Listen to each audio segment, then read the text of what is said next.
not just about charisma or a knack for negotiation, though those certainly help. It's about being sales savvy, understanding the ins and outs of your product or service, knowing your customer like the back of your hand, and mastering different sales approaches to suit every situation. Becoming a versatile salesperson is an ongoing process, requiring continuous learning, practice, and a deep understanding of your product and target audience. It's about building rapport, crafting compelling value propositions, handling objections effectively, and knowing when and how to close a deal. And let's not forget about the importance of follow-up, but don't worry, we're here to guide you every step of the way. From product knowledge to customer understanding, from various sales techniques to objection handling, we'll delve into each aspect in detail. So buckle up as we delve into the journey of becoming a sales superstar. First stop on our journey, product knowledge. Now let me tell you why it's crucial.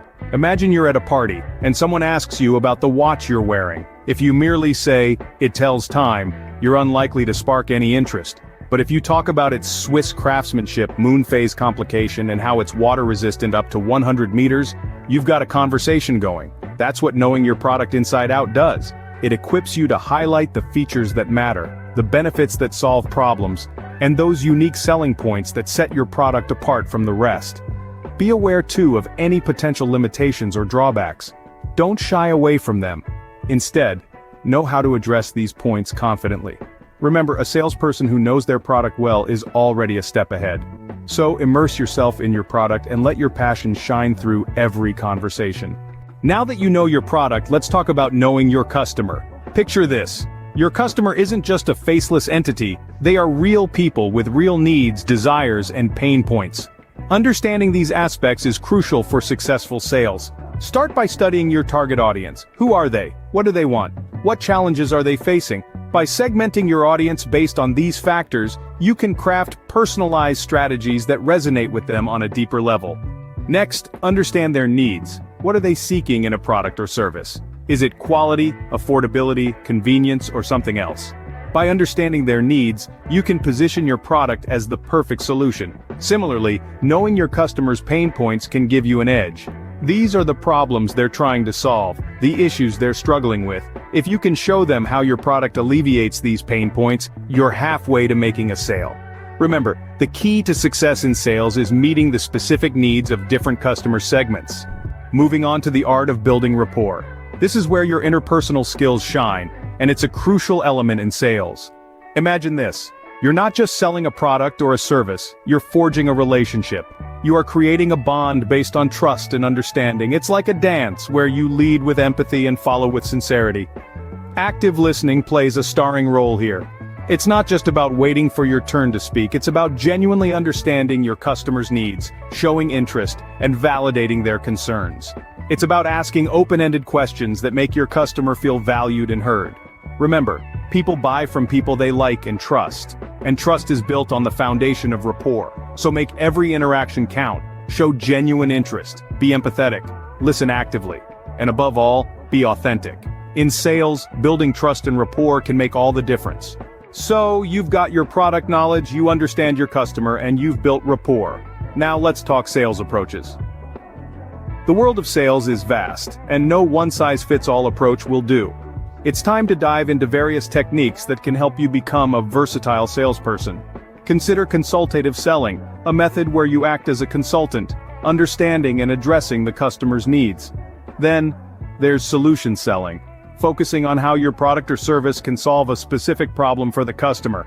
And let's not forget relationship selling, where the emphasis is on building a long-term relationship, rather than making a quick sale. Each of these techniques has its strengths, but the real art of selling comes in knowing when to use each one. The key lies in adapting your approach to the specific situation and customer. Remember, the right sales approach can be the difference between a closed deal and a missed opportunity. Now, let's discuss a crucial aspect of sales handling objections. When you're in the sales game, objections are a common occurrence, but they're not necessarily a bad thing. In fact, they can be a golden opportunity for you to provide more information and alleviate any concerns your potential customer might have. Think of objections as a sign of interest, a request for more information, rather than a flat-out rejection. If someone raises an objection, it means they're engaged, they're considering your product or service, and they need a little more convincing. Your role is to address these objections effectively, to reassure and inform. This could mean explaining the benefits of your product more clearly, or it might involve debunking misconceptions. It's all about communication, clarity, and understanding your customers' needs. So the next time you face an objection, don't be disheartened. Embrace it as a chance to shine, to showcase your product, and to demonstrate your commitment to customer satisfaction. Remember, an objection is not a rejection but an opportunity to provide more information. You've navigated the conversation skillfully, now it's time to close the deal. Closing is where the rubber meets the road in sales. It's the difference between a fruitful conversation and a successful sale. There are numerous closing techniques at your disposal, and understanding when to use them is key. Consider the trial close, where you gently test the waters by suggesting a course of action. This technique is perfect when you feel the client is ready, but you want to ensure you're not pushing too hard. Then, there's the assumptive close, where you subtly move forward assuming the sale is done. This works best when you've built up a strong rapport, and the client shows clear interest. But remember, no single technique works every time. You must adapt to the situation and the client. It's about reading cues, knowing your customer, and delivering value. Mastering the art of closing is crucial to becoming a sales superstar. Let's not forget about the follow-up. Now, why is this crucial? Well, in many cases, sales are not sealed during the initial contact. It might take several touch points to convince a potential customer to purchase your product or service. That's where the follow-up comes in. Think of follow-up as nurturing a plant. You don't just water it once and expect it to grow. It requires consistent care and attention. Similarly, maintaining a relationship with your potential customers requires regular communication. But how do you maintain this system of following up? Start by setting reminders to reach out to your potential customers at regular intervals. Use personalized messages to show that you value them and their needs. Communicate additional information about your product or service that might be of interest to them. Let's not underestimate the power of a thoughtful follow-up. It shows your commitment and can often be the game changer in a sale.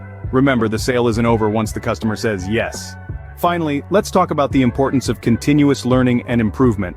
In the ever-evolving world of sales, staying up to date with industry trends and best practices is essential.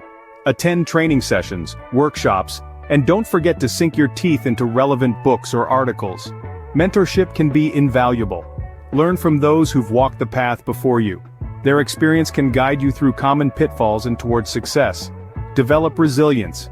Rejection is part and parcel of sales. A positive attitude can turn setbacks into comebacks. Always maintain high ethical standards. Building trust with customers is key for long-term success. Test and optimize your strategies.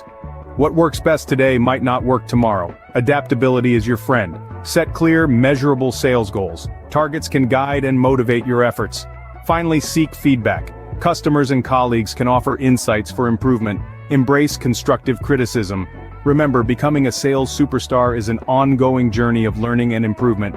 And that, folks, is a roadmap to becoming a sales superstar. We've journeyed through the key steps to becoming sales savvy, from understanding your product inside out to knowing your customer like the back of your hand. We've delved into the art of building rapport and explored various sales approaches, each with its unique strengths. We've tackled the challenge of handling objections, mastered the art of the close, and stressed the importance of diligent follow-up. We've underscored the value of continuous learning and improvement, of seeking mentorship, and of setting clear, measurable goals. And let's not forget resilience, ethics, and the constant testing and optimization of our sales strategies. Each of these steps is a crucial piece of the puzzle, a stepping stone on your path to sales stardom. Remember, the journey to becoming a sales superstar is a marathon, not a sprint. So, keep learning, keep improving, and keep selling.